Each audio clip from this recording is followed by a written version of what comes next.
Hello, my people.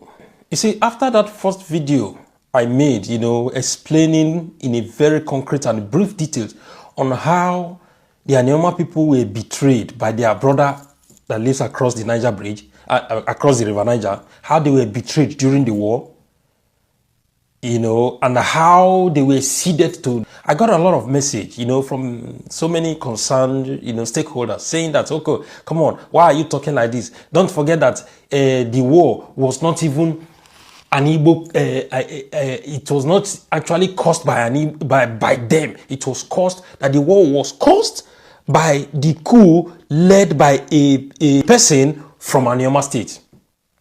So in other words, they are trying to say that it was Kaduna Nzogu who caused the war, who actually, came up with the idea that led to the war, that caused that massacre. But they did not blame it on the people, that they suffered it. After all, we didn't cause it, you people caused it. Listen, let me tell you something. You see, an Igbo man is this kind of person that he opens his eyes and sees other people kill his brother. He doesn't say anything as long as it does not affect him. The intention for an Anioma man to join hands, fight, hand in hand and fight the enemy, join hands with their brother to fight the enemy, is because of the kind of heart they have. Yes. These killings, this victimization, this whole thing that you see happens to Igbo in the north did not start today. It started when the Sadwana of Sokoto instituted this on the minds and hearts of the people, that you see these people here, they are more like our slaves. We must treat them as such. That was when they started to kill Igbos in the 60s. Yes, after the creation of Nigeria. Other Igbo people there they were like this. As long as it's not affecting me, you see them killing your brother, you do like this. It was Kaduna Nzogu who said, no, I will not allow this. These are my people. Even if the idea in Nigeria is to be one, the nation was created so that everybody will be one. Why would this thing continue? Kaduna Nzogu, even when he was in London, going through training, through this military cadets training, this same Sadwana of Sokoto came to that place and still instituted the same thing in the Nigerian military camp. They are letting them know that God has given us Nigeria. When you finish your training, come back so that you can take over Nigeria for your own good. It is for you and your... And Sadwana of Sokoto was looking at him like this. Kaduna Nzogu was looking at him. It is still that Kaduna Nzogu that pied him. Yes, because of the values which they wanted to plant in Nigeria, that they knew very well that this thing was going to go further.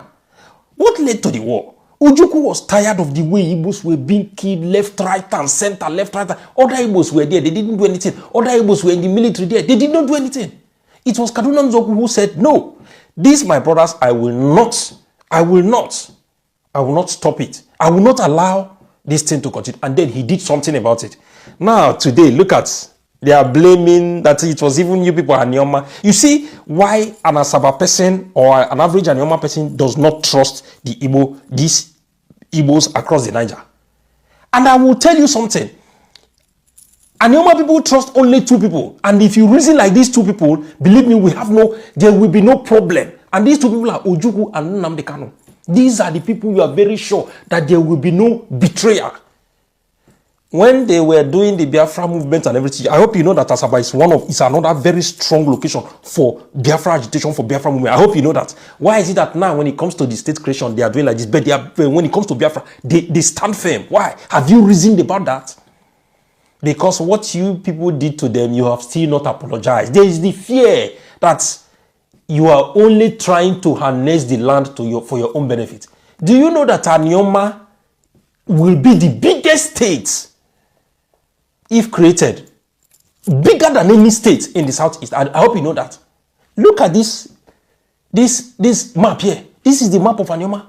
I'm not talking about the whole Delta state. I mean Anioma, which is Delta North, will be the biggest in terms of landmass, if created, will be bigger than any state in the Southeast. I hope you know that. Some of you who are crying over, that Anioma people rejected, you knew it. But because of the intention of trying to shield, you want to, sneakily get what you want.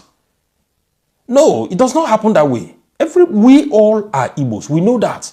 We understand that very well. But by the time that Joseph was sold out sold out to the people of Egypt, sold out to the hands of Potiphar, does not make him less of where he came from. He knows where he is from. But you see the intention of those his brothers that sold him out. That is what we are talking about here. Yes. Not until you apologize and retrace your step. Don't tell us what to do.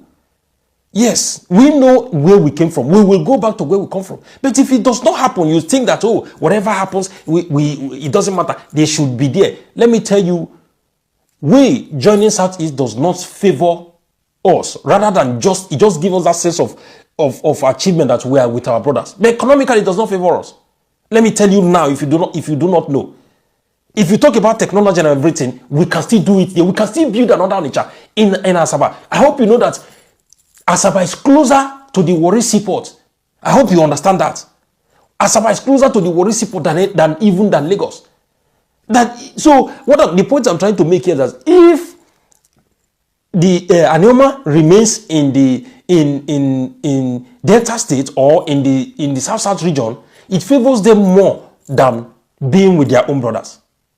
I'm not trying to discourage them moving, but the intention is my own. That is my own concern. These people do not intend to suffer what they suffered before in several ramifications, several times. They don't want to. Yes, we are Igbos, 100%, but treat us like your brothers. Apologize for the ones you have done before. Do not try to impose your own value, telling us that, well, if you want to belong to us, it's either we take the state capital or we relocate the state capital somewhere else. No, we decide what happens to us. Yes. So that is what I'm trying to point out here. Nobody is hating the Igbos for whatever. They are our brothers. They are not like we are one of them. We are one. We are one. But take away the intentions of trying to sell out your own brother just for nothing. If Anioma State is not actualized now, and then they keep they get their Ititi State or their Adada State or their Anim State inside the state Dutch nation that was given to them, it does not bring any economic value to you. I hope you know that. You are still in a small circle. No matter how you break particles, it's still a small particle. Yes, it is still a small particle. But landmass, look at the Delta State. This landmass added to you. It was still this action that made them to fragment, take away River State, take away Cross River, take away the others, and then turn the entire Southeast, a whole great Southeast, into a very small, tiny dot. So you must play a very good politics. Do not make these people remind them of their wounds. Nobody has come to apologize to Asaba people for what you did. You must do that. Apologize to them so that they will retrace and join back their brother, and then the economic benefit and every benefit that these have to bring will be for everybody. See you again in our next video. I remain your boy, Jude. #1 Anioma and Asaba guy. Bye for now.